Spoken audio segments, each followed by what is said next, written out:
محرم کا جو مہینہ ہمارے زندگی میں اللہ رب العزت بھیجتا ہے، جو حرمت والے مہینوں میں سے یاد رکھے ایک مہینہ ہے، یہ ان محترم مہینوں میں سے جن کی حرمت کا اللہ رب العزت نے حکم دیا۔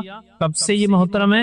جب سے اللہ رب العزت نے آسمان اور زمین کی پیدائش کی، اور پھر نبی محترم صلی اللہ علیہ وسلم نے بہت سارے اعمال اس کے اندر کیے، یا نبی اکرم صلی اللہ علیہ وسلم نے کچھ خاص اعمال اس مہینے کے اندر کیے، یا اس کے اندر اس مہینے کی محترم ہونے کے علاوہ بھی اس کے اندر عاشورہ جو ایک دن آتا ہے اس کی بھی اپنی ایک فضیلت ہے یاد رکھی، اور اس میں بھی کرنے والے کچھ مخصوص اعمال ہے یاد رکھی۔ تو آج میں من جملہ ماہ محرم جو ہے اس کے اندر اس کی فضیلت کیا ہے پہلے ہم دیکھیں گے، اور اس میں کرنے کے لیے جو نبی اکرم صلی اللہ علیہ وسلم نے جو کام کیے یا حکم دیا وہ کام کیسے کرے، اور اس کام کی کرنے میں جو مسائل ہیں انشاءاللہ عزیز، روزہ رکھنے کا حکم دیا اس کے تعلق سے کچھ باتیں انشاءاللہ عزیز میں آج آپ کے سامنے رکھنے کی کوشش کروں گا۔ ہمیں چاہیے کہ ہم جو ہے سب سے پہلے تو دین اسلام جن چیزوں کا حکم دیتا ہے، جن چیزوں سے روکتا ہے، اس معاملے میں بڑے محتاط رہیں۔ مطلب جن کاموں کے کرنے کا حکم دیتا ہے، جن سے رکنے کا حکم دیتا ہے اس سے بڑے محتاط رہے، مطلب جن کو کرنے کا حکم دیتا ہے وہ کرے، جن سے روکتا ہے ان اعمال سے ہم رکے۔ اسی طرح جو حرمت والے مہینے جو کہ 4 ہے یاد رکھیے، ان حرمت والے مہینوں میں ہمیں حکم ہے کہ ہم نیکیوں میں اضافہ کریں اور گناہوں، معصیت سے، برائی سے اپنے نفس کو جو ہے روکے رکھے، اپنے نفس کو برائی سے دور رکھے یاد رکھے، اور ظلم اور زیادتی خاص طور سے اس سے اپنے آپ کو بچائے۔ لیکن اتنی افسوس کی بات ہے ہم اسلامی مہینے جانتے ہی نہیں، اب وہ حرمت والے مہینے میں کون سے 4 آتے ہمیں علم نہیں ہوتا ہے۔ نتیجہ یہ ہوتا ہے کہ وہ مہینے آ کر زندگی میں جاتے رہتے ہیں، اور کچھ لوگوں کو کم از کم چلیے یہ تو وہ ہے کہ بس اسلامی سال بدل گیا تو کچھ نہ کچھ بہرحال وہ اس معاملے میں محتاط ہوتے ہیں کہ اب سال بدل گیا، محرم شروع ہو گیا۔ لیکن بہت سارے لوگ تو ایسے ہیں کہ ان کو یہ افسوس صاحب کہہ رہا ہوں اسلامی سال کب شروع ہوتا ہے یا اسلامی مہینے کون کون سے ہیں اس کا کچھ بھی علم نہیں۔ صرف ایک مہینہ جس کے تعلق سے کچھ سن لیتے ہوئے رمضان، یہ پتا ہوتا ہے کہ رمضان ایک مہینہ ہے اسلامی، اس کا کچھ مہینے ان کے بدعات یا ان کے اندر کیے جانے والے گناہ اور معصیت سے جانے جاتے ہیں، اور کچھ مہینے ایسے جن میں چونکہ کچھ ہوتا نہیں ہے تو ہم اس کو جانتے بھی نہیں ہے نا۔ تو ہم رمضان کو جانتے ہیں، ٹھیک ہے، اس لیے کہ اس میں روزے رہتے ہیں۔ کچھ لوگ جو رمضان کے بعد شوال کے روزے رکھتے ہیں تو بہرحال وہ شوال کو تھوڑا بہت جانتے ہیں۔ کچھ لوگ جو ہے رجب کو جانتے ہیں کہ اس میں چونکہ معراج منانا ہے، اور کچھ لوگ جو ہے شعبان کو جانتے ہیں کیونکہ اس میں برات منانا۔ اس کے علاوہ تو بہت کم مہینے، یا پھر محرم آتا ہے تو کچھ نہ کچھ اس میں رسومات وغیرہ ہوتے تو محرم کو یاد کرتے ہیں۔ لیکن ان کی ترتیب کیا ہے، یہ مہینوں کی اہمیت کیا ہے، شریعت مہینے کیا اور کیسے، ان کے تعلق سے بڑی افسوس کے ساتھ مجھے کہنا پڑ رہا ہے ہم لوگوں کو علم نہیں ہے، بلکہ اسلامی مہینے کتنے ہیں اور کیسے ہیں اور کون کون سے یہ بھی اکثر لوگ نہیں جانتے۔ ورنہ ہم اپنے آپ سے یا اپنے بچوں سے یہ پوچھ لے کہ انگلش مہینے کون کون سے تو ہم سب بتا سکتے ہیں، ایک کے بعد ایک، جنوری، فروری، مارچ، اپریل، مئی، جون، جولائی، اگست، ستمبر، اکتوبر، نومبر، دسمبر، یہ ہو گئے۔ لیکن اگر یہی پوچھ لیا جائے کہ اسلامی مہینے کون کون سے تو ہمارے لیے بہت مشکل ہوں گی، کیونکہ یوز نہیں کرتے، اچھا استعمال نہیں کرتے، کم از کم یاد کرنا چاہیے وہ بھی نہیں ہوتا ہے۔ لیکن چلو الحمدللہ اتنا تو ہے، شادی کے کارڈ پہ تو لکھے جاتے ہیں، کم از کم اس سے تو کبھی یاد آ جاتا ہے، وہ بھی اردو پڑھنے والوں، انگلش میں کوئی وہ ڈیٹ بھی نہیں لکھی جاتی۔ اسلامی مہینہ محرم شروع ہوتا، محرم، صفر، ربیع الاول، ربیع الثانی، جمادی الاول، جمادی الثانی، رجب، شعبان، رمضان، اس کے بعد شوال اور ذوالقعدہ اور ذوالحجہ، ٹھیک۔ تو یہ ایک کے بعد ایک مہینے یاد رکھیں، ہمیں وہ مہینے بھی یاد نہیں ہوتے یاد، اور چند مہینے جو یاد ہیں وہ مختلف چیزوں کی وجہ سے یاد ہے، ان کی حقیقتوں کی وجہ سے یاد نہیں۔ ربیع الاول آیا تو نبی اکرم صلی اللہ علیہ وسلم کی پیدائش، اس وجہ سے ہم کو یاد ہوگا چلو ربیع الاول ہے۔ محرم آیا تو کچھ لوگوں کے لیے خوشی اور کچھ لوگوں کی غم، چلو اس سے اس کی یاد رکھیے۔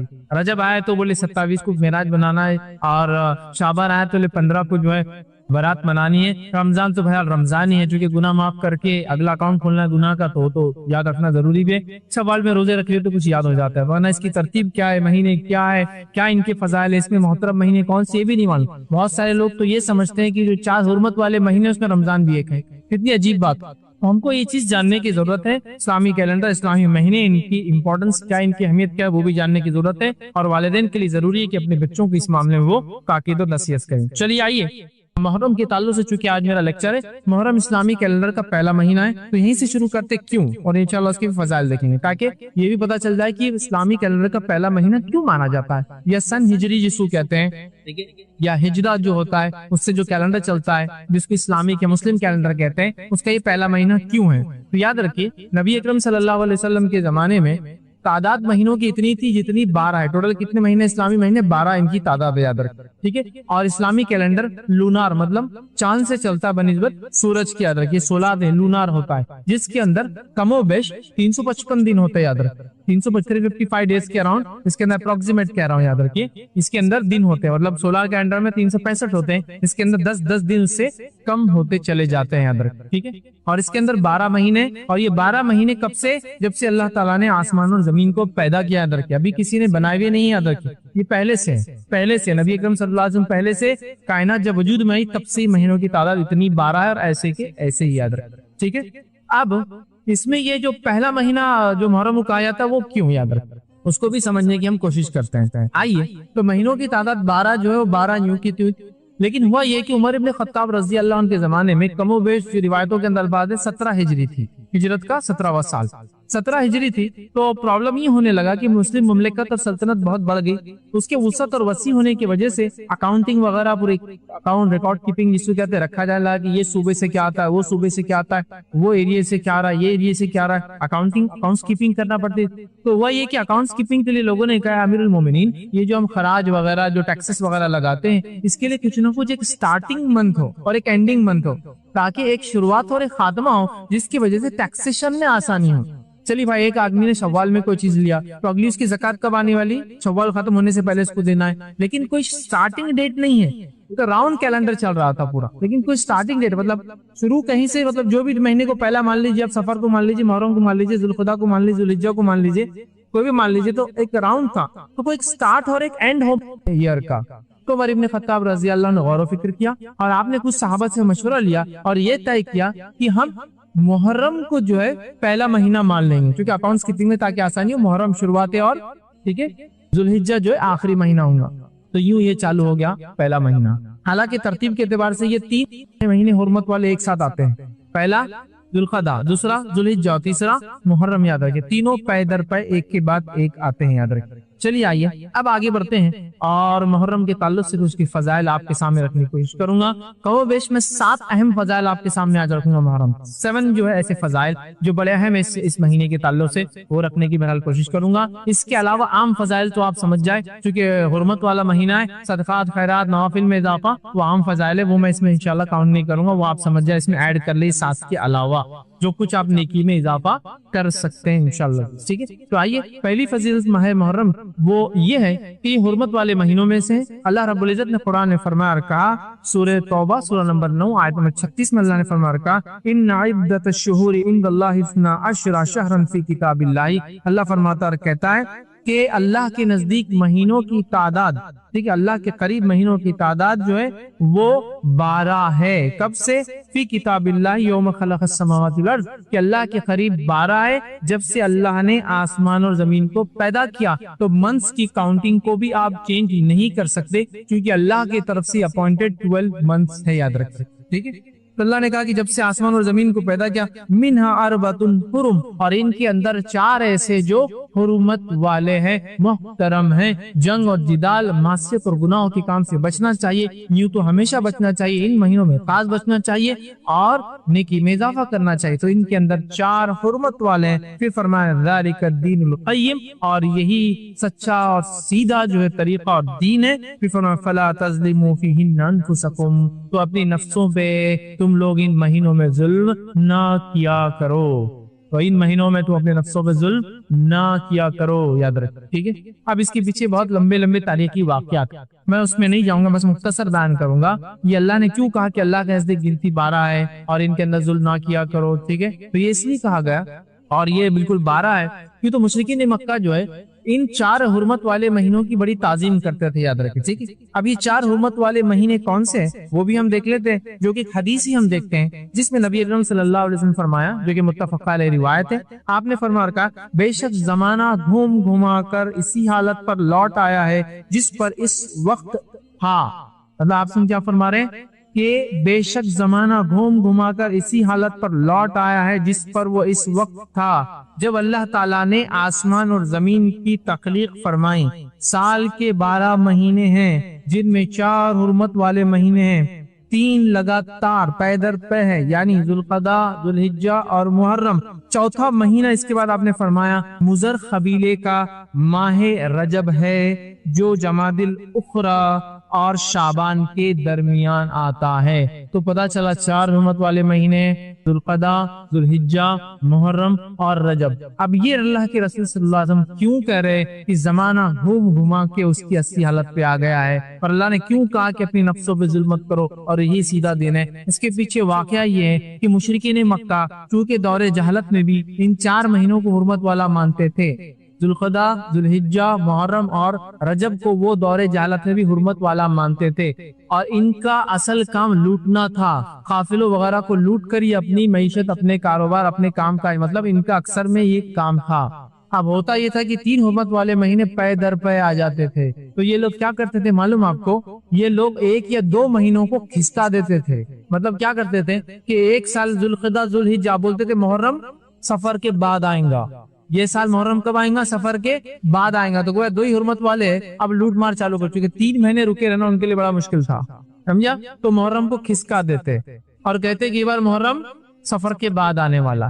نبی اکرم صلی اللہ علیہ وسلم جس سال حج کیا تو اس سال یہ مہینے ترتیب میں تھے 3، تو آپ نے کہا زمانہ گھوم گھما کر اب اصلیت پر آ چکا ہے، جیسا زمین و آسمان کی کریشن کے ٹائم پر تھا۔ مطلب نبی اکرم صلی اللہ علیہ وسلم جو خطبہ دے رہے ہیں تب عربوں نے اس کو بالکل ایک کے بعد ایک 3 مان لیا تھا، پے در پے تھے، اور اللہ کے رسول صلی اللہ علیہ وسلم نے جو کچھ گڑبڑ ان مہینوں کے اعتبار سے ہوئی ریکٹیفائی کر کے ہم کو بتا دیا کہ آج زمانہ بالکل میں جو کہہ رہا ہوں، جو وقت ہے، جو تاریخ ہے، وہی ہے۔ اور جو مشرکین نے خلط ملط کر دیا تھا، مہینوں کو ٹرانسفر کرتے تھے کہ یہ سال سفر پہلے آئیں گا اور محرم بعد میں آئیں گا، ٹھیک ہے، تو وہ اب سب ختم ہو گیا ہے، اور 4 حرمت والے مہینے ہیں، تو گویا مشرکین بھی ان 4 کو حرمت والا مانتے تھے۔ تو گویا محرم کی سب سے بڑی، سب سے پہلی، سب سے اول فضیلت یہ کہ یہ حرمت والے مہینوں میں سے ایک مہینہ ہے، اللہ کے چوزن منتھس میں سے ایک منتھ ہے جو محترم ہے، حرمت والا ہے، مطلب اس کے اندر بہت سارے گناہ اور ایسے اعمال سے جو عام دنوں میں بھی حرام ہے، ان ایام میں بدرجہ اولا حرام ہے کرنا، سمجھا؟ تو محترم، حرمت والا اسی لیے کہا جا رہا کہ بہت ساری چیزیں جو عام جگہ حلال ہے ان مہینوں میں حرام ہے، جنگ جدال کرنا، ڈیفنس کر سکتے، اٹیک نہیں کرنا، تو یہ ساری چیز اس میں انکلوڈڈ ہے، یاد رکھیں۔ تو یہ 4 محترم مہینوں میں سے ایک مہینہ ہے، تو یہ سب سے پہلی محرم کی فضیلت ہے، یاد رکھیں۔ آئیے آگے بڑھتے ہیں، محرم کی دوسری اہم فضیلت کیا ہے وہ آپ کے سامنے رکھتا ہوں۔ دوسری محرم کی اہم فضیلت ہے وہ یہ، اللہ نے فرمایا جو سورہ توبہ کی آیت نمبر 36 کا ایک حصہ تھا، فَلَا تَظْلِمُوا فِيهِنَّ أَنفُسَكُمْ، تو ان مہینوں میں اپنے نفسوں پر ظلم نہ کرو، کہ ان مہینوں میں اپنے نفس پہ ظلم نہ کرو، گناہ اور معصیت کے کاموں سے بچو، محترم مہینہ ہے، گناہ کرو گے تو شدت ہے اس گناہ کی، ٹھیک ہے، نیکی کروں گے تو افضل ہے ان ایام میں، تو کہا اپنی نفسوں پر ظلم نہ کرو، اللہ رب العزت نے کہا، یاد رکھے۔ تو پتا چلا عام مہینوں کے اعتبار سے ان مہینوں میں گناہ اور معصیت کرنا، یاد رکھیے، یہ زیادہ جو ہے بری بات ہے، اس اعتبار سے کہ اس مہینے کی عظمت و حرمت ہے۔ حالانکہ امام قتادہ رحمۃ اللہ علیہ فرماتے ہیں، ان کا قول ہے، حرمت والے مہینوں میں ظلم کرنا دیگر ماہ کے بنسبت ظلم کرنے سے زیادہ بڑا گناہ ہے اور غلطی کا کام ہے، اگرچہ ظلم کرنا ہر حال میں عظیم گناہ ہے، مگر اللہ اپنے امر میں سے جسے چاہتا ہے عظیم بنا دیتا ہے۔ امام قتادہ رحمۃ اللہ علیہ جو بڑے مشہور مفسرین میں بھی ہے، ان کے اقوال آپ سنتے ہوں گے بار بار، وہ فرماتے ہیں کہ ان ایام میں حرمت والے 4 مہینوں میں گناہ کرنا بڑا زیادہ گناہ ہے، حالانکہ گناہ تو گناہ ہی ہے، ہر بار گناہ کا گناہ ہی ملے گا، لیکن چونکہ اللہ نے ان کو حرمت والا قرار دیا ہے، اس میں گناہ کرنا ایک عظیم گناہ ہے، مطلب اس کا گناہ زیادہ ملے گا۔ تو ہمیں ان مہینوں میں اپنے آپ کو ظلم، زیادتی اور گناہ اور معصیت سے بچانا چاہیے اور نیکی میں اضافہ کرنا چاہیے۔ تو گویا یہ مہینے میں اس کی حرمت میں، اس کی فضیلت میں ایک فضیلت یہ ہے کہ اس میں ہمیں نیکیوں میں اضافہ کرنا چاہیے، گناہوں سے رکنا چاہیے، کیونکہ یہ حرمت والا مہینہ ہے۔ اب یہ حرمت والا مہینہ ہے، معلوم ہوگا تو ہم نیکی میں آگے بڑھیں گے، گناہ سے بچیں گے نا۔ اب نون ہی نہیں، محرم کب آتا ہے کب چلا جاتا ہے معلوم نہیں۔ اچھا، کچھ لوگوں کو معلوم بھی ہے، تو بس اتنا معلوم کہ عاشورے کا ایک دن ہے اور کچھ بھی نہیں معلوم۔ نہیں میرے بھائی، یہ پورا کمپلیٹ منتھ، چاہے 29 کا ہو یا 30 ڈیز کا ہو، حرمت والا، اور یہ 4 مہینے کمپلیٹلی حرمت والے، کمپلیٹلی بالکل۔ ذوالقعدہ، ذوالحجہ، محرم اور رجب کمپلیٹ حرمت والے، چاہے کتنے بھی دن کے ہو، 30 کے ہو یا 29 کے۔ ہاں ان میں بھی مخصوص ایام اور زیادہ کچھ ہے، جیسے کہ ذوالحجہ کے پہلے 10 ایام اتنے افضل ہے کہ اس میں کیے گئے اعمال باقی تمام سال کے اعمال سے افضل۔ پہلے 10 دن ہم سب جانتے ہیں وہ بڑے حرمت والے، یاد رکھیے یہ ایام ہیں۔ تو اس میں دوسری فضیلت یہ نیکی میں آگے بڑھنا ہے، اپنے نفس کو ظلم سے بچانا ہے، یاد رکھیے تبھی ہم ظلم سے بچا سکتے اپنے نفس کو، جب معلوم ہو یہ مہینہ چل رہا ہے۔ چلیے آئیے آگے بڑھتے ہیں۔ تیسری فضیلت اس ماہ کی، اس مہینے کی، اس منتھ کی کیا ہے وہ دیکھتے ہیں۔ اسے نبی اکرم صلی اللہ علیہ وسلم نے اللہ کا مہینہ قرار دیا ہے۔ محرم کا مہینہ اللہ کا مہینہ ہے، ویسے تو پورا سال اللہ کا ہی ہے، لیکن اللہ جس سے چاہتا اپنی نسبت جوڑ سکتا ہے، جس کو چاہتا اپنی طرح سے فضیلت دے سکتا ہے نا۔ تمام دن اللہ کے ہیں، تمام مہینے اللہ کی، لیکن اللہ اس کو جوڑتا ہے۔ تمام کائنات میں جو کچھ ہے وہ اللہ کا ہے، تمام مسجدیں اللہ کا گھر ہے، لیکن اللہ نے ایک گھر کو خاص نسبت دی اپنے سے، اور وہ بیت اللہ ہے۔ اللہ کی مرضی کسی جگہ کو، کسی مقام کو، کسی دن کو، کسی مہینے کو اپنے جوڑ سکتا، یہ اللہ کی مرضی ہے۔ تو نبی اکرم صلی اللہ علیہ وسلم نے اس ماہ کو، اللہ کے سارے ماہ اللہ کے ہیں، اللہ کا مہینہ قرار دیا، اللہ نے اپنی نسبت جوڑا، اس سے بھی اس کی فضیلت میں سمجھتا ہوں آپ لوگوں کے سامنے، ہمارے سامنے واضح ہوتی ہے، یاد رکھیے، ٹھیک ہے۔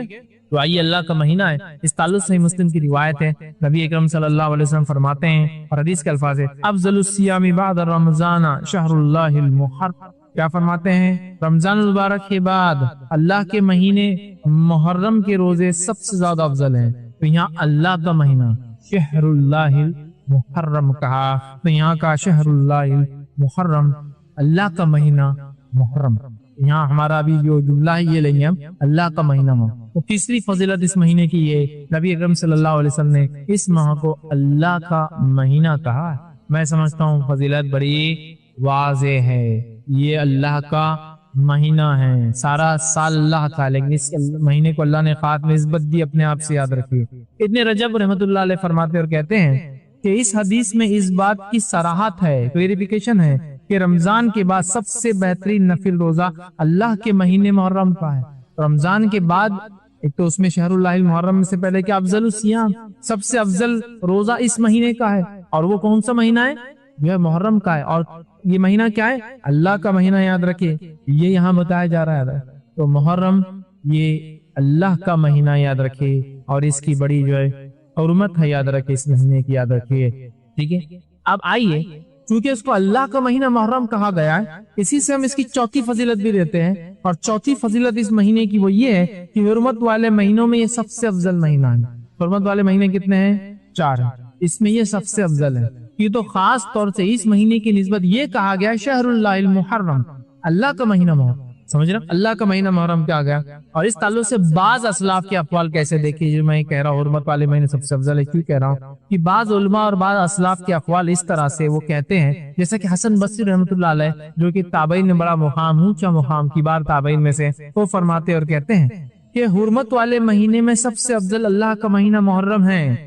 نیز فرمایا، مطلب اسی سے اللہ کا مہینے سے فرماتے ہیں، اللہ نے سال کا آغاز حرمت والے مہینے سے کیا ہے اور حرمت والے مہینے سے ختم کیا ہے، اگر محرم سے چالو ہوا اور ذوالحجہ پہ ختم ہوا، جو ہے مہینے سے ختم کیا ہے، لہٰذا اللہ کے نزدیک سال میں ماہ رمضان کے بعد محرم سے بڑھ کر کوئی ماہ نہیں ہے۔ تو اس سے وہ کہتے ہیں کہ یہ اللہ کا مہینہ ہے، تو حرمت والے مہینوں میں سب سے افضل ہے، اور روزوں کے اعتبار سے رمضان کے بعد اس کے روزے کا مقام ہے، تو وہ رمضان کے بعد اسی کا مقام ہے فضیلت کے اعتبار سے، لیکن حرمت والے مہینوں میں یہ ٹاپ موسٹ کہلائے گا، چونکہ اس کی بڑی اہمیت۔ اسی طرح ایک اور چیز آتی ہے، وہ یہ ہے کہ محرم میں سب سے افضل، یاد رکھیے وہ کیا ہے، تو محرم میں بھی سب سے افضل جو سلف کے اقوال ہے کہ سلف 3 عشروں کو بڑی اہمیت دیتے، ہمارے جو اسلاف تھے صحابہ تابعین تبع تابعین، وہ 3 عشروں کو، 3 دہائیوں کو، عشر مطلب 10 ڈیز جو ہوتے منتھ کے، ان کو اہمیت دیتے تھے۔ وہ کون کون سے ہیں، ٹھیک ہے، عشروں میں تعظیم کرتے تھے، اہمیت دیتے تھے، وہ کون سے، پہلا وہ کہتے ہیں کہ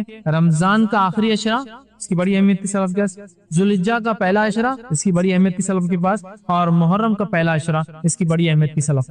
یہ 10 ڈیز جو بڑے اہمیت کے حامل ہے، رمضان کا آخری 10 دن جس میں قدر آتی، اور ذوالحجہ کی پہلے 10 دن جو سب سے افضل دن ہے، اس سے افضل کوئی دن نہیں، اور محرم کے پہلے، ٹھیک، تو اس سے اس کی چوتھی فضیلت پتہ چلتی ہے، حرمت والے مہینوں میں یہ بڑا افضل۔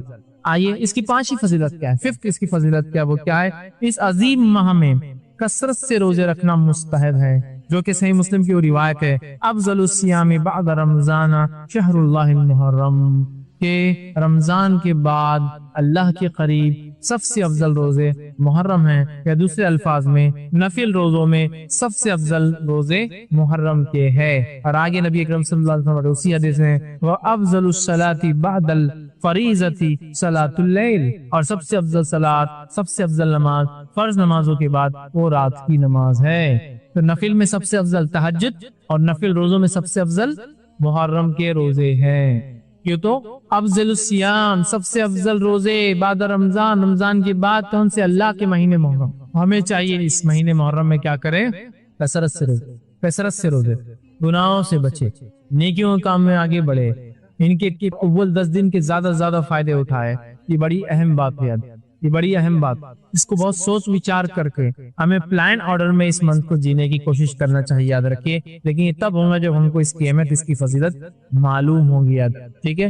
تو یہ جو ہے بہت عظیم ہے، اور سب سے افضل نفل روزہ اسی مہینے کا، یاد رکھیے، روزہ ہے۔ اور اس حدیث سے صراحت ہوتی ہے، ابن رجب کا میں نے وہ قول آپ سامنے رکھا رحمۃ اللہ علیہ کا، فرماتے ہیں اس حدیث سے اس بات کی صراحت ہوتی ہے کہ رمضان کے بعد سب سے بہترین نفل روزہ اللہ کے مہینے محرم کا روزہ ہے، یاد رکھیے۔ اور یہ یاد رکھیے نفل روزوں میں سب سے افضل ہے۔ اسی طرح جو ہے محرم میں روزہ رکھنا جو ہے، اور کثرت سے روزہ رکھنا، یہ بڑی اہم چیز ہے، یاد رکھیے۔ اس کا یہی معنی ہے کہ ایک انسان نفل روزہ رکھے اور محرم کا روزہ سب سے افضل ہے۔ اس کا معنی یہ ہوتا ہے کہ ہم زیادہ سے زیادہ اگر نفل روزے رکھنے کی کوشش کرتے ہیں تو کون سے مہینے میں رکھیں؟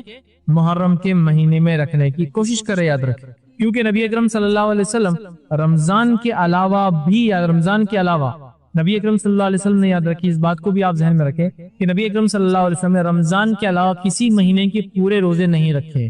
مطلب یہ ہوا کہ محرم کے مہینے جس کو کہیں گے یہ پسندیدہ ہے کہ اس کو زیادہ زیادہ انسان رکھے، لیکن زیادہ زیادہ کا معنی یہ نہیں کہ پورے مہینے کہ ان کو رکھتا ہے تو وہ گناہ نہیں کرتا، یاد رکھ، چونکہ اس کا معنی ہے کہ جس کو کہیں گے یہ پسندیدہ چیز ہے کہ ہم زیادہ زیادہ کوشش کریں۔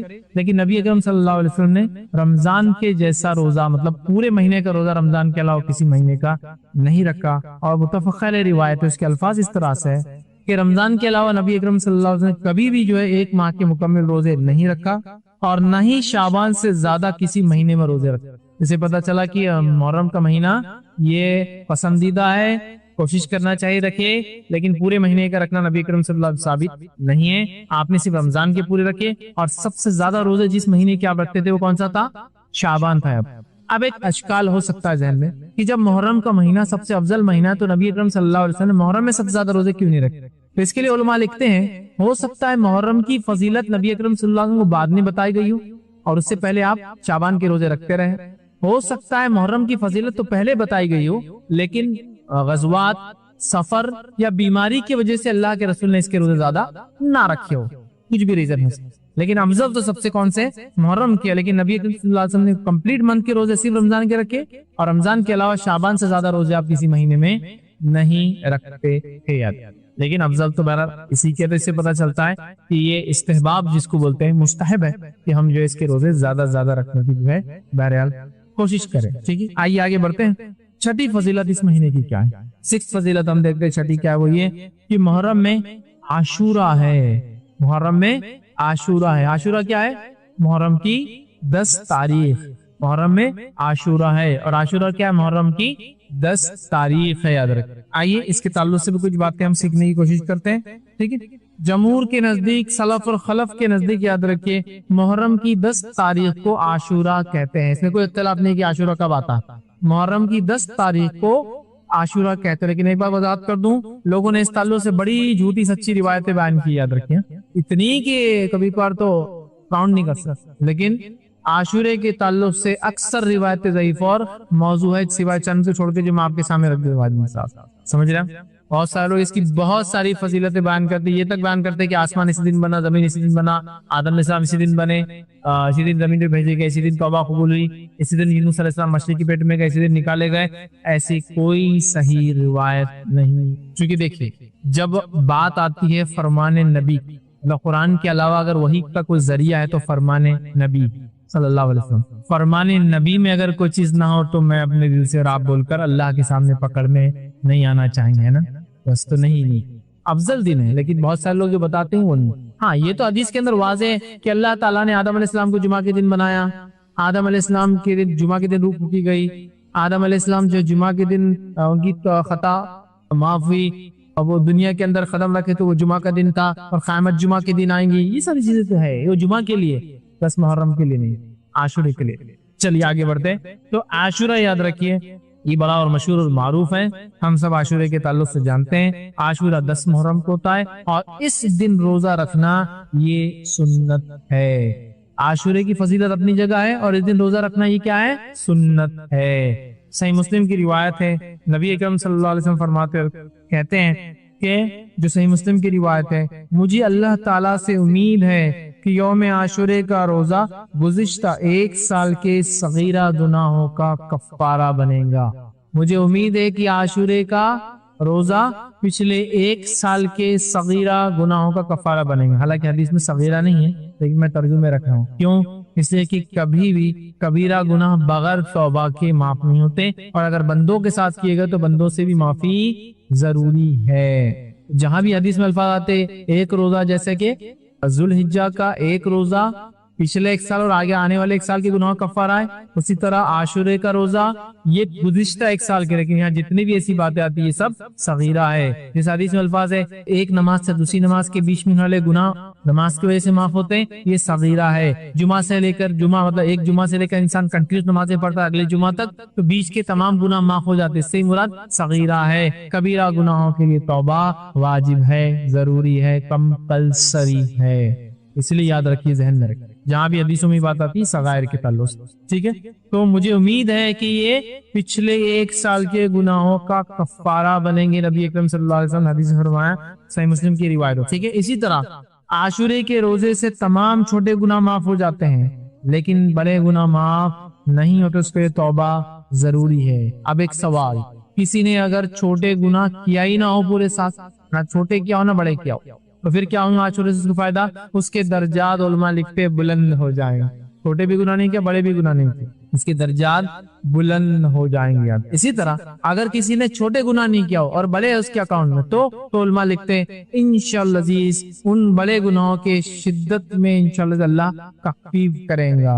مطلب اس کے تعلق سے علماء لکھتے ہیں کہ اگر کسی کے کبیرہ اور صغیرہ گناہ نہ ہو تو اللہ تعالیٰ اس کے درجات کو بلند کر دے گا، اور اس کی نیکیوں بڑھا دی جائیں گی، لکھ دی جائیں گی۔ اور اگر ایک یا متعدد کبیرہ گناہ ہوئے لیکن کوئی صغیرہ گناہ اس کے اکاؤنٹ میں نہ ہوا، تو ہمیں امید ہے کہ کبیرہ گناہوں میں سے کچھ تخفیف کر دی جائیں گی، شدت کم کر دی جائیں گی، ہلکا کر دی انشاءاللہ، ٹھیک۔ بہرحال کہ کسی نے اگر صغیرہ کیا نہ ہو نیکی ملے گی، درجات بلند ہوں گی، اور کبیرہ ہو صرف اکاؤنٹ میں، صغیرہ نہ ہو تو انشاءاللہ تخفیف کی امید کی جا سکتی ہے انشاءاللہ، ٹھیک۔ اسی طرح جو انسان کو چاہیے کہ 10 محرم کے روزے کے تعلق سے اپنے اہل و عیال کو، گھر والوں کو، بیوی بچوں کو، غلاموں کو، جان پہچان والوں کو سحر کے لیے بھی جگائے اور روزہ رکھنے کی تاکید کرے۔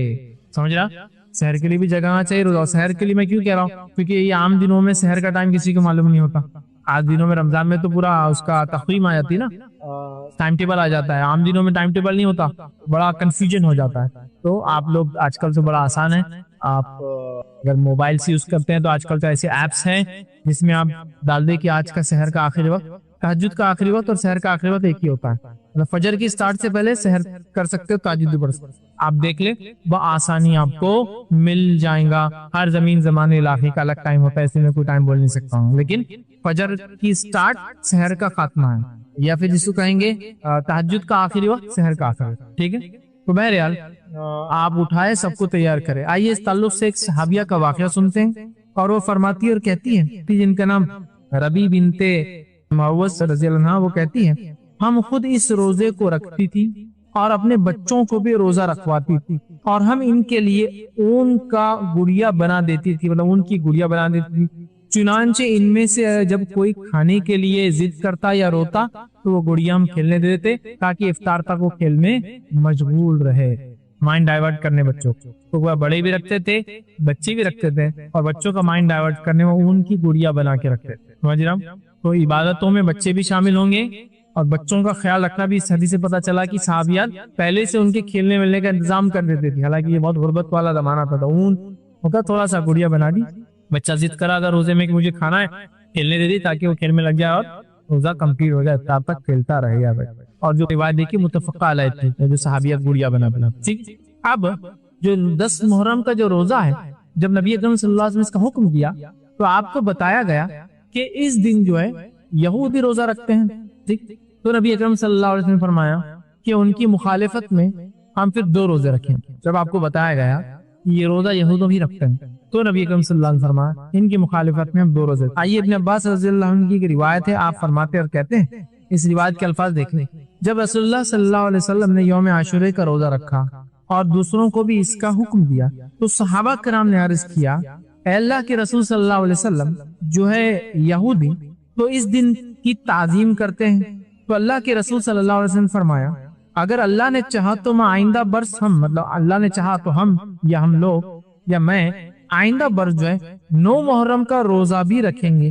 ابن عباس رضی اللہ عنہ فرماتے اور کہتے ہیں کہ نبی اکرم صلی اللہ علیہ وسلم آئندہ سال آنے سے قبل ہی انتقال کر گئے، جب آپ نے یہ حکم دیا کہ عاشورہ کا ایک روزہ پچھلے 1 سال کے گناہ کفارہ ہے، تو آپ کو بتایا گیا اس دن کی تعظیم تو یہود کرتے ہیں، یوزنگ کرتے ہیں، تو آپ نے کہا ان کی مخالفت میں ہم 1 نہیں 2 روزے رکھیں۔ اب ان کی مخالفت کی بات کیوں ہو رہی ہے؟ اس لیے کہ یہود و نصارہ نے اپنی کتاب کی مخالفت، اللہ کی مخالفت، اس لیے نبی اکرم صلی اللہ علیہ وسلم آخری نبی نے ان کی مخالفت، دشمنی سے نہیں، لوگ بولتے ہیں دشمنی سے نہیں، کیونکہ انہوں نے اللہ سے دشمنی، اللہ کے احکامات کو نہیں مانا، پیدا کرنے والے کے حکم کو نہیں مانا، اس لیے ہم ان کی مخالفت، اللہ کوئی دشمنی نہیں اس کی، سمجھ رہا؟ تو آپ نے ان کی مخالفت کی، تو آپ نے کہا کہ انشاءاللہ عزیز اگر میں زندہ رہا تو آنے والے سال کون سا روزہ رکھوں گا؟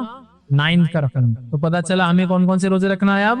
9 اور 10، مطلب 9 اور 10، 9 اور 10 محرم کو ہم کو 2 روزے رکھنا ہے، اور یہ 2 روزے 1 سال کی گناہ کا پچھلے، اور ذوالحجہ کی 9 تاریخ کا روزہ وہ 2 سال کے گناہ کا کفارہ جو گزرا، اور جو مطلب 1 روزہ 2 کا کفارہ، یہ 2 روزے 1 کا کفارہ جو گزرا ہے، ٹھیک ہے۔ چلیے، تو یہ بھی پتہ چل گیا کہ ہم کو عاشورہ کا روزہ رکھنا ہے، نبی اکرم صلی اللہ علیہ وسلم رکھا، صحابہ رکھتے تھے، سب رکھتے تھے، بچوں کو رکھاتے تھے، اور مخالفت نہیں ہوگی، 2 روزے ہم کو رکھنا ہے، مطلب 10 کا تو رکھنا ہی اور 1 اضافہ کرنا ہے۔ آئیے دوسری روایت کے اندر صحیح مسلم کے اندر الفاظ ہے، اگر میں اگلے سال زندہ رہا تو 9 محرم کا بھی روزہ رکھوں گا۔ ایک میں اوپر والی میں کہا تھا کہ ہم رکھیں گے، اس میں کہا کہ میں رکھوں گا، اس سے پتہ چلا آپ کو اور ہم کو 9 اور 10 کا رکھنا ہے، یاد رکھ۔ اسی طرح جو ہے عبداللہ ابن عباس رضی اللہ عنہ فرماتے ہیں، مسند احمد کی روایت ہے، اس روایت میں اختلاف ہے، اس روایت میں اختلاف ہے، کچھ نے اس کو ضعیف قرار دیا ہے، لیکن محمد شاکر نے جو کہ محدث تھے انہوں نے اس کو حسن قرار دیا، تو میں کہوں گا اس کے علماء کا اختلاف ہے اس حدیث کی سند میں۔ اس حدیث کے الفاظ کیا سنی؟ مسند احمد کی روایت ہے، اور بھی یہ روایتیں اور بھی الفاظ سے آتی، مطلب اور بھی حدیثیں کتاب موجود ہے۔ روایت کے الفاظ ہے، عاشورہ کے دن کا روزہ رکھو لیکن یہود کی مخالفت بھی کرو، لہذا 1 دن پہلے یا 1 دن بعد رکھو، لہٰذا 1 دن پہلے یا 1 دن بعد رکھو۔ تو میں یہ کہوں گا کہ جو 9 10 کا نہ رکھ سکے تو وہ کون سا رکھے؟ 10 اور 11 کا، لیکن افضل کون سا ہے؟ 9 اور 10، کیونکہ یہ روایت میں اختلاف ہے، اس کی صحت میں، اس کی سند میں، کہ یہ ضعیف ہے یا حسن ہے، اس میں اختلاف ہے، دونوں رائے علماء، بٹ افضل کیا ہے؟ 9 اور 10۔ 9 اور 10 نہیں ہو سکا تو پھر نیکسٹ فیز میں 10 اور 11 کے لیے ہم جائیں گے، 10 اور 11 کے لیے جائیں گے، لیکن افضل 9 اور 10 سے ہی بات واضح ہونی چاہیے آپ لوگوں کے ذہن۔ چلیے آگے بڑھتے ہیں۔ اب کسی وجہ سے یہ 2 روزے آپ نہیں رکھ سکتے اور آپ کو صرف 10 کا روزہ مل گیا، مطلب آپ 9 کا بھی نہیں رکھ پا رہے اور 11 کا بھی نہیں رکھ پا رہے کسی وجہ سے، تو کیا ہم 1 روزہ رکھ سکتے ہیں؟ یہ تو ہاں، یہ خالی 1 روزہ بھی رکھا جا سکتا ہے انشاءاللہ، اس میں کوئی مسئلہ نہیں ہے۔ کسی وجہ سے اگر آپ 1 روزہ ہی رکھ پائے تو بھی یہ کافی ہے۔ بہت سارے لوگوں کی غلط فہمی ہے کہ اگر 9 10 یا 10 11 کا روزہ نہیں ہوا، نہیں رکھ پائیں گے تو پھر 10 کا روزہ بھی وہ ڈراپ کر دیتے ہیں۔ کیا کرتے ہیں؟ غلطی کیا ہوتی ہے؟ وہ بولتے ہیں اب 9 کا نہیں ہو رہا اور 11 کا بھی کسی وجہ سے نہیں ہو رہا تو 10 بھی کیا کرتے ہیں؟ چھوڑ دیتے ہیں۔ ایسا کرنا غلط ہے۔ اگر کسی وجہ سے آپ 9 کا بھی نہیں رکھ پائے، اگر کسی وجہ سے آپ نے سوچے 10 11 رکھوں گا اور 11 کا نہیں رکھ پائے، تو آپ کا 10 کا روزہ بالکل درست ہے۔ تو گویا خالی 1 روزہ بھی، جیسا کہ میری صحت ساتھ نہیں دے گی، 2 روزے تو میں رکھ سکتا ہوں، 1 ہی رکھتا ہوں، تو آپ 1 بھی رکھ سکتے ہیں۔ نیت رکھے کہ اللہ میری صحت ہے تو میں دوسرا بھی ضرور، یا کسی عورت نے نیت کی کہ 10 اور 11 کا رکھیں گی، سمجھو کسی وجہ سے، اور ہوا یہ کہ 10 کو تو روزہ رکھ پائی اور 11 کو ناپاک ہو گئی، وہ بھی کوئی مسئلہ نہیں، یا کوئی عورت 9 کو ناپاک، سمجھ رہے ہیں، اور اس نے نیت کی تھی کہ 9-10 رکھوں، تو بہرحال وہ پھر 10-11 رکھیں، اس کے پاس موقع ہے۔ تو بہرحال کسی وجہ سے آپ 9 کا یا 11 کا روزہ سفر کی وجہ سے، بیماری کی وجہ سے، عورت کی حیض کی وجہ سے، کسی اور پرابلم سے نہیں بھی رکھ پائے، صحت کی وجہ، تو آپ کو ایک روزہ بھی انشاءاللہ عزیز کفایت کر جائیں گے، اس میں کوئی حرج نہیں۔ ایک اور غلط فہمی کہ ایک روزہ نہیں رکھنا والے ایک روزہ بھٹکتا، اس کی کوئی دلیل نہیں ہے کہ ایک روزہ بھٹکتا، ایسا کچھ بھی نہیں، بولے جوڑی دار لگتا، بہت کامن مسکنسپشن ہے، ایک روزہ کبھی نہیں رکھنا، 2 رکھنا بولو، تو لہٰذا 9-10 جیسا ہے۔ اسی طرح ذوالحجہ میں بھی بولے ایک نہیں رکھنا 9 کا، ایک دن پہلے، چونکہ ذوالحجہ کی 10 تاریخ کو تو عید ہے، مطلب بقرعید ہے، تو بولے 8-9 کا رکھنا، ایسا نہیں ہے، ایک روزہ بس۔ ہاں، جو روزہ ایک نہیں رکھنے کا حکم دیا گیا وہ کون سے روزہ ہیں؟ جمعے کا اکیلا روزہ رکھنا منع کیا گیا اور ہفتے کا اکیلا روزہ رکھنا منع کیا گیا۔ تو اگر آپ کو جمعہ رکھنا ہے تو آپ کو جمعرات ایڈ کرنا پڑے گا، یا پھر جمعہ رکھنا ہے تو آپ کو ہفتہ ایڈ کرنا پڑے گا، یا آپ کو ہفتہ رکھنا ہے تو اتوار ایڈ کرنا پڑے گا۔ خالی جمعے کا اور خالی ہفتے کا روزہ رکھنے سے نبی اکرم صلی اللہ علیہ وسلم منع کیا تھا، بلکہ ہفتے کے تعلق سے آپ نے کہا کہ اگر تمہیں پتے ملے بھی تو کھا لو، لیکن ہفتے کا روزہ خالی مت، یا تو رکھنا ہے تو پھر کیا کرنا ہوگا آپ کو؟ روزہ اٹیچ کرنا ہوگا، ایک وہ جمعہ اور ہفتہ ہے، نہ کہ کوئی اور دن، تو لہٰذا کسی وجہ سے آپ ایک بھی روزہ رکھیں تو انشاءاللہ اس میں کوئی حرج نہیں، ٹھیک۔ اسی طرح ایک اور سوال، لوگ بولتے ہیں کہ میرے رمضان کے روزے باقی ہیں، میرے رمضان کے روزے قضا باقی ہیں، تو کیا میں یہ روزے رکھ سکتا ہوں؟ یہ تو نفل ہے، یہ تو سنت ہے، اب میرے تو فرض ہی قضا ہے۔ تو یاد رکھیے، آپ رمضان کے روزے قضا ہو بھی تو یہ نفل روزے رکھ سکتے ہیں۔ بہت سے لوگوں کا مسکنسپشن ہوتا ہے کہ رمضان کی اگر قضا ہے تو باقی نفل روزے نہیں ہو سکتے جب تک کہ قضا پوری نہیں ہوئی۔ تو میں یہ بتانا چاہوں گا، یہ جو روزہ ہے محرم کا، خاص طور سے 9 اور 10 کا، یہ روزہ مخصوص ہے اور ایک تاریخ سے اٹیچ ہے، یہ تاریخ جانے کے بعد آپ کو اس کو رکھنے کا موقع نہیں ملے گا۔ لہٰذا اگر رمضان کی قضا باقی ہے بھی، تو بہت ساری بات بیمار لوگوں کا مسئلہ ہوتا ہے، عورتوں کا ہوتا ہے کہ حیض کی وجہ سے روزے ان کی چھوٹ جاتے ہیں رمضان کے اور وہ رکھ نہیں پاتی، اب محرم آ جاتا ہے، پھر وہ سوچتے رہے محرم آ گیا تو کیا محرم کے نفل رکھوں جبکہ میرے تو فرض باقی ہے۔ تو یاد رکھیے، آپ کی فرض روزے اگر قضا باقی بھی ہے تو علماء کی کئی قول الفتاوی موجود ہے کہ آپ قضا روزے باقی رہنے کے باوجود بھی محرم کا روزہ آپ رکھ سکتے۔ تو لہٰذا محرم کا یہ روزہ 9-10 کا آپ بالکل، اگر قضا روزے باقی بھی ہیں تو رکھ لے، چونکہ قضا روزوں کے لیے تو آپ کے پاس اگلے سال تک موقع ہے، مطلب اگلے رمضان آنے سے پہلے تک موقع ہے، لیکن یہ روزے تاریخ سے جڑے ہیں، ایک بار چلے جائیں گی تاریخ کو پھر موقع نہیں ملے گا۔ تو لہٰذا نفلی روزہ، قضا روزے اگر فرض باقی ہے بھی تو رکھا جا سکتا ہے، تو لہٰذا آپ اس کو رکھ سکتے ہیں۔ آئیے اسی طرح اگر مسافر ہو، کوئی مشقت ہو یا کوئی تکلیف ہو تو یاد رکھیں اس روزے کو عاشورے کے جو ہے چھوڑنے میں بھی کوئی حرج نہیں ہے۔ کوئی تکلیف ہے، کوئی مشقت ہے، کوئی پرابلم ہے، بہت سے لوگ عاشورے کو بہت زیادہ شدت کے ساتھ میں رکھنے جیسا ہے، آپ چھوڑ سکتے، اور سفر میں بھی، بیماری میں بھی آپ کو لگتا ہے کہ روزہ رکھنے کے آپ کیپیبل ہے تو اس کو کنٹینیو رکھ سکتے ہیں، دونوں چیزیں، مطلب چھوڑ بھی سکتے ہیں مجبوری میں اور رکھ بھی سکتے ہیں آپ کی مرضی سے۔ سفر میں ہو کیا میں رکھوں، اس لیے کہ اللہ نے تو قرآن میں کہا کہ رمضان کی بھی روزے اور آپ سفر میں تو چھوڑ سکتے ہیں، لیکن اگر کسی کو تندرستی، صحت ہے اور سفر میں تکلیف نہیں ہوگی اور وہ اس کو اپنے سفر میں آڑ نہ بنا لے روزے کو، تو رکھنے میں کوئی آڑ بولے تو کیسا، اب آپ سفر میں اور آپ کو طاقت کی ضرورت اور آپ اپنے آپ کو سفر میں روزے کو آڑ بنانے کے لیے روزہ رکھ لے رہے 10 اب سامان اٹھانا، ارے تم اٹھاؤ میں روزے سے آج جا رہا، مطلب لوگوں کے لیے اپنے روزے کو آڑ بنا رہے ہیں، ایکسٹرا سو رہے، بھائی اٹھنا کام کا ٹائم ہے، نہیں میں آج روزہ ہے نا، معلوم تم لوگ تو بے روزے دار ہے، میں تو روزہ ہے نا، تو میں کیونکہ آڑ نہیں ہونا چاہیے، ٹھیک، اس چیز کو آپ یاد رکھیں، ٹھیک ہے۔ اچھا ایک اور سوال، کیا یہ روزے کی قضا ہو سکتی ہے 10 محرم کو؟ یاد رکھیں اس روزے کی کوئی قضا نہیں ہے، چونکہ یہ روزہ ایک پرٹیکولر ڈے سے جڑا ہوا ہے، وہ دن جانے کے بعد اس کی قضا نہیں ہوتی ہے، یاد رکھیں۔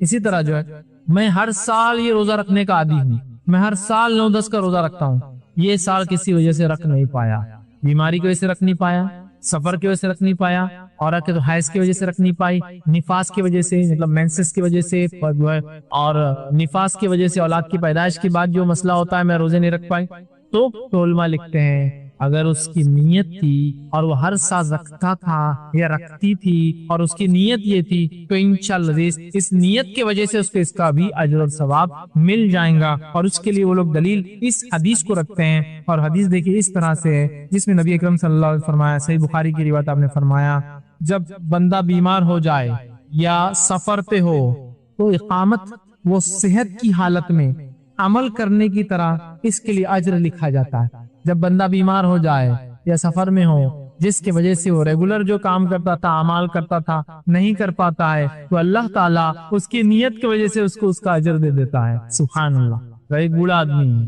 اس کی زندگی بھر جوانی بھی گزری مسجد میں نماز پڑھتے با جماعت, وہ آج بھی چاہتا ہے کہ وہ مسجد میں جا کے با جماعت نماز پڑھے, اب اس کی صحت ساتھ نہیں دیتی.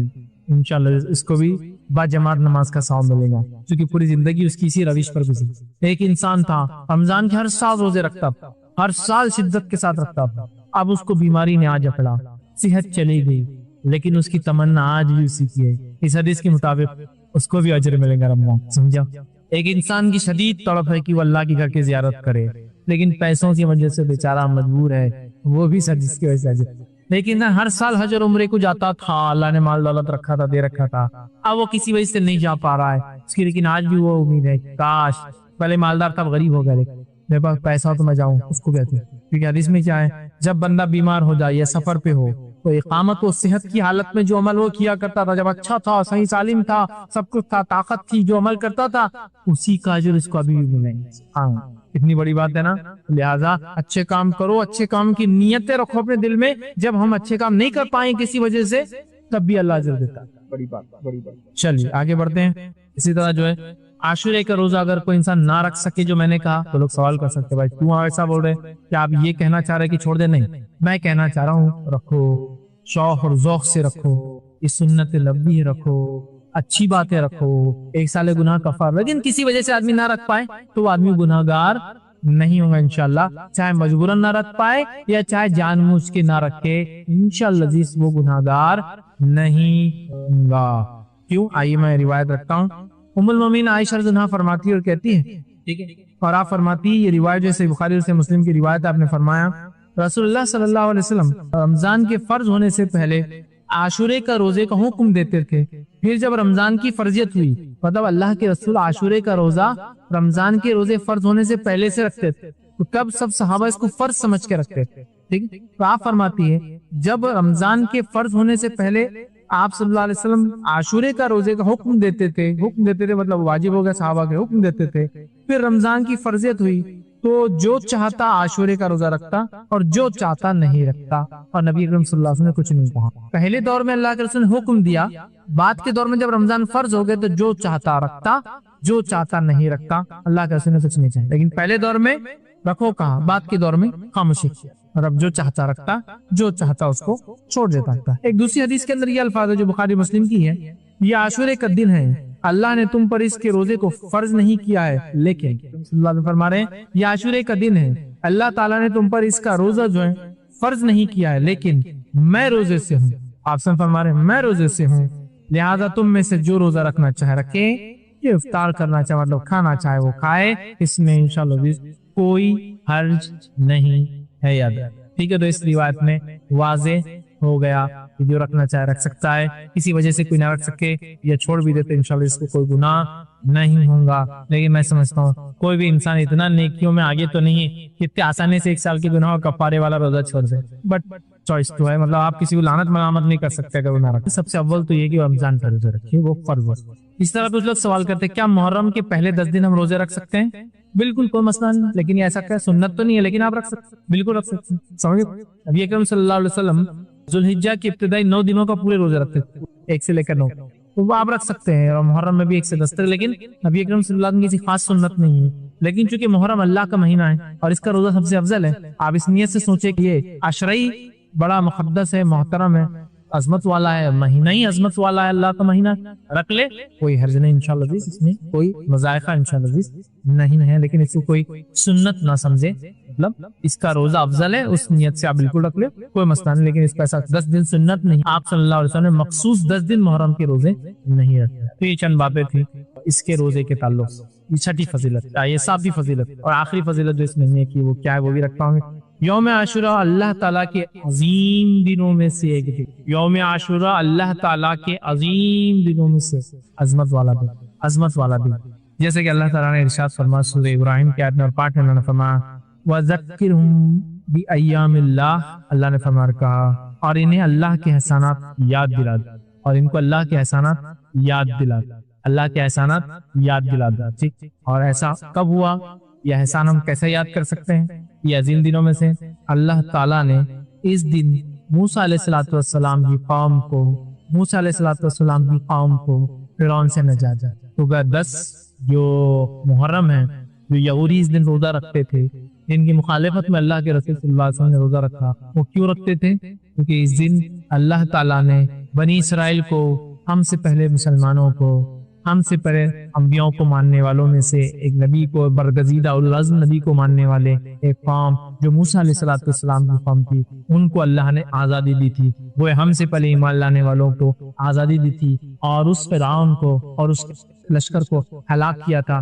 گویا ایول کو، برائی کو اللہ تعالیٰ نے ختم کیا تھا اس دن۔ لہٰذا اس اعتبار سے یہ ایک عظیم دن ہے، اور اللہ کی جو ہے احسانات یاد دلاتا ہے یہ دن۔ یہود اس دن مدینہ کے اندر کیا کرتے تھے؟ اس دن روزہ رکھتے تھے اور عید مناتے تھے، اور ان کی عورتیں زیورات وغیرہ پہنے، وہ لوگ پہلے سے کرتے تھے، ان کی عورتیں زیورات وغیرہ پہنتی تیار ہوتی تھی، ٹھیک ہے۔ تو بہرحال ایک عظیم دن ہے۔ تو اس نعمت کے شکر میں موسیٰ علیہ السلام نے اس دن روزہ رکھا تھا، اور اسی نعمت کے شکر میں بنی اسرائیل اور نبی کریم صلی اللہ علیہ وسلم زمانے کی یہود روزہ رکھتے تھے، یاد رکھیے۔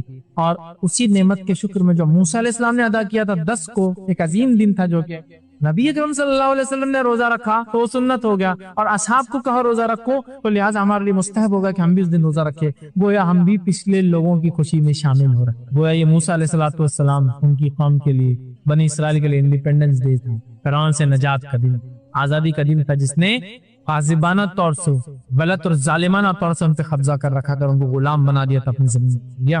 تو گویا یہ دن اللہ کو شکر کا دن، ایک عظمت والا دن ہے۔ اسی طرح جو ہے ابن عباس رضی اللہ عنہ فرماتے اور کہتے ہیں، رسول اللہ صلی اللہ علیہ وسلم جب مدینہ تشریف لائے تو یہودیوں کو عاشورے کے دن روزہ رکھتے ہوئے پایا، تو آپ نے ان سے فرمایا، یہ کیسا دن ہے، یہ کیسا دن ہے جس میں روزے سے ہو؟ اور یہودیوں سے پوچھا تم روزے سے ہو، کیسا دن ہے؟ تو ان لوگوں نے کہا یہ ایک عظیم دن ہے، اسی دن اللہ نے موسیٰ اور ان کی قوم کو نجات دیا تھا، اور فرعون اور اس کی قوم کو غرق کر دیا تھا۔ اور ایک روایت میں یہ ہے کہ ایسا دن ہے جس میں اللہ نے موسیٰ اور بنی اسرائیل کو فرعون پر غلبہ عطا فرمایا تھا۔ چنانچہ موسیٰ علیہ السلام نے بطور شکرانے کہ اس دن روزہ رکھا، لہٰذا ہم بھی روزہ رکھتے ہیں اس دن۔ یہودیوں نے کہا، ٹھیک ہے، تو رسول اللہ صلی اللہ علیہ وسلم نے فرمایا، ہم تمہارے بنسبت موسیٰ علیہ السلام سے زیادہ قریب اور ہم مستحق ہے کہ ہم بھی روزہ رکھیں۔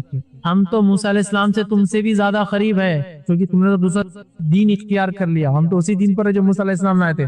تو جب یہودیوں نے کہا کہ ہم اس موسیٰ نے کیونکہ خوشی میں روزہ رکھا تھا، ہم بھی اس خوشی میں شکرانے میں روزہ رکھتے ہیں، تو اللہ کے رسول نے فرمایا ہم زیادہ مستحق ہے کہ موسیٰ کی اس خوشی میں شامل ہو اور شکر ادا کریں۔ لہٰذا وہ آپ نے کہا موسیٰ علیہ السلام کے زیادہ قریب وہ مستحق ہے۔ چنانچہ اللہ کے رسول صلی اللہ علیہ وسلم نے اس دن کا روزہ رکھا، اور صحابہ کرام کو بھی اس دن کا روزہ رکھنے کا حکم دیا۔ تو گویا ہم بھی پچھلے لوگوں کی خوشیوں میں شامل ہو رہے ہیں جو ہم سے پہلے ایمان والے تھے۔ اس عظیم دن اللہ رب العزت نے ان کو آزادی دی تھی۔ اسی طرح عاشورہ ہمیں اس بات کی یاد دہانی کرتا ہے کہ مسلمانوں کے درمیان آپسی گہرا تعلق ہے، چاہے ہم زمین زمانے کے اعتبار سے دور ہو، آپسی گہرا تعلق ہے۔ عاشورہ ہم کو پیغام دیتا ہے، چاہے زمین اور زمانے کے اعتبار سے ہم بہت دور ہو سکتا کوئی مسلمان آج کسی اور ملک میں ہو، لیکن اگر تکلیف نہیں ہو تو ہمیں اس کا احساس ہونا چاہیے۔ اور زمانے کے اعتبار سے بھی اگر ہم سے دور ہو، جیسا موسیٰ علیہ السلام کی خوشی ہوئی، ہم بھی اس خوشی میں شامل ہوئے۔ اگر ہم سے پہلے کے لوگوں کو کسی کو تکلیف پہنچی تھی تو ہم بھی ان کے دکھ میں آج شامل ہیں۔ ہم کو تکلیف ہوتی اس واقعے کو سن کے، اصحاب اخدود ہے نا، ہزاروں کی تعداد میں آگ میں جلا تھی، عیسیٰ علیہ السلام کو ماننے والوں کو ہزاروں کی تعداد میں بھوکے شیروں کے سامنے ڈال دیا جاتا تھا۔ آپ کو معلوم رومی حکومت، بزنطینی حکومت بننے سے پہلے، مطلب رومن امپائر جب تک عیسائیت قبول نہیں کیا تھا تو انہوں نے ہزاروں ہزار عیسائیوں کو جو عیسیٰ علیہ السلام پر ایمان لائے تھے بھوکے شیروں کے سامنے ڈالے۔ وہ تکلیف میں ہم بھی شامل ہیں، چاہے وہ آج یہود اور نصارہ ہو، لیکن جب وہ ایمان لائے تھے اپنے نبی پہ تو ہم ان کے تکلیفوں میں شامل۔ تو زمانے کے اعتبار سے ہم آگے پیچھے ہو یا علاقے کے اعتبار سے ہم آگے پیچھے ہو، ہم ایک دوسرے کی تکلیف اور خوشیوں میں ساتھ ہے۔ یہ بات کہ ہم کو اس سے میسج ملتا ہے، یاد رکھیے کہ زمین اور زمانے کے بدلنے سے کوئی فرق نہیں ہوتا، ہم مسلمان آپس میں ایک دوسرے سے گہرا تعلق رکھتے، یہ میسج یہی تھا۔ اور کیوں نہ ہو، اللہ رب العزت نے قرآن میں یہ بات کی، والمؤمنون والمؤمنات بعضهم اولیاء بعض، مومن مرد اور مومن عورتیں آپس میں دوست ہیں، اولیاء ہیں، ایک دوسرے کی مددگار ہے۔ سورۃ توبہ کی آیت نمبر 71 ہے، ایک دوسرے کی مددگار ہے۔ دوست مومن مرد اور مومن عورتوں کو یہ بھی پیغام ہم کو ملتا ہے۔ اسی طرح 10 کو جب موسیٰ علیہ السلام اپنی قوم کو لے کر نکلے اور سامنے سمندر تھا بڑا، بنی اسرائیل موسیٰ علیہ السلام کے ساتھ، فرعونی پیچھے سے ان کا لشکر آ کر موسیٰ علیہ السلام کو گھیر لیا۔ سورہ شورى میں اللہ رب العزت نے اس واقعے کو نقل کیا، آیت 61 62 کے اندر اللہ نے فرمایا اِنَّا لَمُدْرَكُونَ، اور جب بنی اسرائیل نے کہا یقیناً اب ہم پکڑے گئے، پیچھے سے آگے انہوں نے ادراک کر لیا ہمارا اب تو ہم گھیر لیں گے، پکڑ لیں گے ہم کو۔ موسیٰ علیہ السلام نے فرمایا کلا ان معی ربی سیہدین، ہرگز نہیں، یقین مانو میرا رب جو ہے میرے ساتھ ہے، جو ضرور مجھے راہ دکھا۔ اور کیا ہوا؟ اللہ نے حکم دیا اضرب بعصاک، مار اپنے لاٹھی کو اس پانی، اور سمندر 2 حصوں میں تبدیل ہوئی۔ موسیٰ علیہ السلام بنی اسرائیل اس سے نکل گئے، فرعونی بھی پیچھے چلے، ان کے نکلنے کے بعد سمندر پیچ اپ ہو گیا، مل گیا، اور وہ سب غرق یہ تھا ہوا۔ اس کے بعد موسیٰ علیہ السلام نے شکر ادا کیا اللہ، اور روزہ رکھا، یاد رکھ، اور یاد رکھ اس دن کی تعظیم اتنی زیادہ تھی کہ تاریخی روایتوں میں ملتا ہے کہ دور جہالت میں بھی 4 مہینے محترم مشرکین مکہ مانتے تھے، مشرکین مکہ بھی اس روز روزہ رکھتے تھے 10، اور اسی دن کعبے کا غلاف بھی بدلتے تھے۔ عاشورے کعبے کا غلاف یاد رکھیں نبی اکرم صلی اللہ علیہ وسلم نے بدلا، اور اس کے بعد وہ سلسلہ اور معاملہ چلتا ہی رہا۔ تو مشرکین مکہ دور جہالت میں اس دن روزہ رکھتے تھے کیونکہ اس دن کی عظمت کے اعتبار سے، اور وہ لوگ اس دن کعبے کا غلاف تبدیل کیا گیا، تو گویا مشرکین مکہ کے پاس بھی اس کی عظمت، اور اسی طرح ماں عائشہ کی جو روایت ہے اس سے پتہ چلتا یہود و نصارہ کے پاس بھی اس کی عظمت اور تعظیم تھی۔ میں سمجھتا ہوں پورا واقعہ میں نے آپ کے سامنے رکھ دیا، پھر یہ بہت مختصر تھا، اس کے بعد پھر دہراتا ہوں ماں عائشہ کی روایت کو فرماتی اور کہتی زمانہ جاہلیت میں قریش عاشورے کے دن کا روزہ رکھتے تھے، خود رسول اللہ صلی اللہ علیہ وسلم نے بھی ہجرت سے پہلے اس دن کا روزہ رکھا، ہجرت سے روزہ رکھا۔ جب آپ صلی اللہ علیہ وسلم ہجرت کر کے مدینہ منورہ تشریف لائے، خود بھی اس دن کا روزہ رکھتے تھے اور دوسروں کو بھی اس دن کا روزہ رکھنے کا حکم دیتے تھے، لیکن جب ماہ رمضان کے روزے فرض کر دیے گئے تو آپ نے عاشورے کے دن کا روزہ رکھنے کا اہتمام ترک کر دیا اور فرمایا جو چاہے اس دن کا روزہ رکھے، جو چاہے اس کو چھوڑ دے، اسے نہیں سے۔ اور دوسری روایت جو صحیح مسلم کی اس میں الفاظ اس طرح سے ابو موسیٰ اشعری رضی اللہ عنہ فرماتے ہیں، کہتے ہیں یہود یوم عاشورے کو شکرانے کا روزہ رکھتے تھے، اس دن مسرت کا اظہار کرتے تھے، عید مناتے تھے، اپنی عورتوں کو زیورات اور سامان پہناتے تھے زینت کا، اور سامان پہن کر وہ مزین ہوتی، اپنے آپ کو سجا